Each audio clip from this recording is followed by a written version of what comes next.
Hello students, good morning. आज इस video में हम नैतिक शिक्षा का पार्ट 1 पढ़ेंगे जिसका नाम है तेलानी राम। ठीक है बच्चों, तो इस पार्ट में हम तेलानी राम के बारे में जानेंगे। तो चलिए स्टार्ट करते हैं। बहुत समय पहले की बात है, हमारे देश के दक्षिणी भाग में एक राज्य था। उस राज्य का नाम विजयनगर था। उन दिनों विजयनगर के राजा कृष्णदेव राय थे। तो बच्चों, हमारे देश के दक्षिण में कौन सा राज्य था? विजयनगर। ठीक है, और उसके राजा कौन थे? कृष्णदेव राय। कृष्णदेव राय के दरबार में अनेक विद्वान थे। विद्वान मीन्स होता है बुद्धिमान व्यक्ति। ठीक है, उनमें से एक थे तेलानी राम। वे बहुत ही बुद्धिमान थे। राजा तेलानी राम को बहुत चाहते थे। ठीक है, एक बार राजा दरबारियों के साथ घूमने निकले। घूमते घूमते वे एक बाग में जा पहुँचे। वहाँ तरह तरह के फूल खिले थे। राजा बोले, इन फूलों को देखिए कैसे मुस्कुरा रहे हैं। ये भला बताइए तो कि इनकी मुस्कान क्या कह रही है। तो राजा उनके जो दरबारी थे उनके साथ कहाँ घूमने गए? एक बाग में, और उसमें तरह तरह के मीन्स कई प्रकार के फूल खिले हुए थे। ठीक है, उन फूलों को देखकर राजा ने दरबारियों से बोला कि भला बताइए कि ये फूल क्यों मुस्कुरा रहे हैं। एक दरबारी बोला, महाराज ये फूल कह रहे हैं कि हम बहुत सुंदर हैं, फिर भी राजा कृष्णदेव राय के आगे हम कुछ भी नहीं हैं। तो एक दरबारी क्या बोला बच्चों, कि जो फूल हैं वो क्या कह रहे हैं कि हम तो बहुत सुंदर हैं, लेकिन राजा कृष्णदेव राय के आगे कुछ भी नहीं है। दूसरा बोला, ये फूल कह रहे हैं कि हमारे महाराज जैसा धरती पर कोई नहीं है। अगर कोई हमें माला में पिरोकर महाराज के गले में डाल देता तो कितना अच्छा होता। तुम क्या कहते हो तेलानी राम? राजा ने तेलानी राम से कहा। जो दूसरा दरबारी था उसने क्या कहा कि फूल ये कह रहे हैं महाराज के धरती पर हमारे राजा जैसा कोई नहीं है। अगर कोई हमें माला में पिरोकर राजा के गले में डाल दे तो कितना अच्छा हो। फिर राजा ने किससे पूछा? तेलानी राम से, कि तुम क्या बोलते हो तेलानी राम? तेलानी राम बोले, महाराज फूल का काम मुस्कुराना होता है। कोई उनकी प्रशंसा करे या निंदा करे, वे तो हमेशा मुस्कुराते ही रहती हैं। प्रशंसा का मतलब होता है उनकी तारीफ़ करना, और निंदा मीन्स उनकी बुराई करना। ठीक है, तो फूलों की कोई चाहे प्रशंसा करे या निंदा करे, वो तो हमेशा मुस्कुराते ही रहेंगे। ये किसने बोला? तेलानी राम ने। राजा बोले, तुमने चापलूसी ना करके सही बात कही। तेलानी राम, मैं तुमसे बहुत प्रसन्न हूँ। लो यह फूल मैं तुम्हें भेंट करता हूँ। तो राजा ने क्या बोला कि आपने हमारी चापलूसी ना करके, ठीक है, क्या सही बात कही है।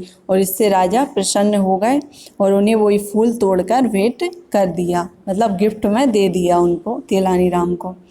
आगे चलते हैं नेक्स्ट पेज पर। इतना कहकर राजा ने गुलाब का फूल तोड़ा और उसे तेलानी राम की ओर बढ़ा दिया। इस तरह तेलानी राम केवल सच बात ही कहते थे। किसी को खुश करने के लिए वह कभी झूठ बात नहीं करते थे। राजा कृष्णदेव राय इसी कारण उनका सम्मान करते थे, लेकिन यही कारण था कि उनसे जलने वाले भी कम नहीं थे। तो जो तेलानी राम थे वो किसी को खुश करने के लिए उसकी झूठी प्रशंसा नहीं करते थे। जो बात सच होती थी वही बोलते थे। इससे जो कृष्णदेव राय थे वो भी बहुत प्रसन्न रहते थे। ठीक है, और इसके कारण जो अन्य लोग होते थे वो क्या? तेलानी राम से जलते थे। ठीक है, आगे एक बार एक दरबारी ने तेलानी राम को अपने घर बुलाया। उनके यहाँ बहुत से ताज़े खरबूजे आए थे। उसने कुछ और मित्रों को भी खरबूजे खाने के लिए आमंत्रित किया।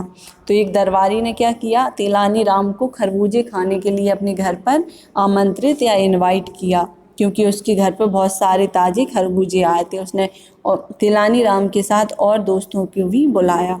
सभी लोग खरबूजे खाने बैठे। तब दरबारी ने तेलानी राम को अपमानित करना चाहा। भाई जो खरबूजे खुद खाता उनके छिलके तेलानी राम के आगे रखता जाता। तो जो दरबारी था उसने तेलानी राम को खाने पर बुलाया था। उसने क्या किया बच्चों? वो जो खरबूजे खाता था उनके छिलके कहाँ रख देता था? तेलानी राम के आगे।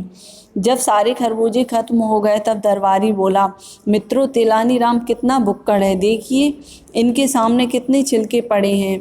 इससे पता चलता है कि हम सबसे अधिक खरबूजे इन्होंने खाए हैं। तेलानी को जवाब देने में जरा भी देर न लगी। वे दरबारी से तुरंत बोले, क्षमा कीजिएगा, मुझसे अधिक भुक्कड़ आप हैं। मैंने खरबूजे के केवल गूदे खाए हैं और छिलके फेंक दिए हैं। आप तो लगता है छिलके भी खाते रहे हैं, कारण कि आपके सामने एक भी छिलका नहीं है। दरबारी का सिर शर्म से झुक गया। तो बच्चों, जो दरबारी था उसने तेलानी राम को खाने पर बुलाया था और उसने जो खरबूजे खाता था वो तेलानी राम के आगे डाल देता था उसकी छिलके, और बाद में बोलता है कि देखो तेलानी राम तो कितने भुक्कड़ हैं, कितने सारे खरबूजे खा गए हैं, कितने सारे छिलके पड़े हुए हैं। तो तेलानी राम ने जवाब दिया कि मुझसे ज़्यादा भुक्कड़ तो आप हो, मैंने तो सिर्फ खरबूजे का गूदा खाया है, आप तो छिलके भी खा गए हैं, क्योंकि आपके सामने तो एक भी छिलका नहीं है। ठीक है बच्चों, समझ में आया ये चैप्टर। तो इस प्रकार से तेलानी राम बहुत ही बुद्धिजीवी थे और वो हमेशा सत्य बात बोलते थे। ठीक है बच्चों, इस वीडियो में हम इतना ही करेंगे। आगे जो अगली वीडियो होगी उसमें इसके जो अभ्यास प्रश्न होंगे उनको हम सॉल्व करेंगे। ठीक है, जब तक आप एक बार और इस चैप्टर को अच्छे से पढ़ना और समझना। आगे अगली वीडियो में आपको आपके अभ्यास प्रश्न मिल जाएंगे। ठीक है।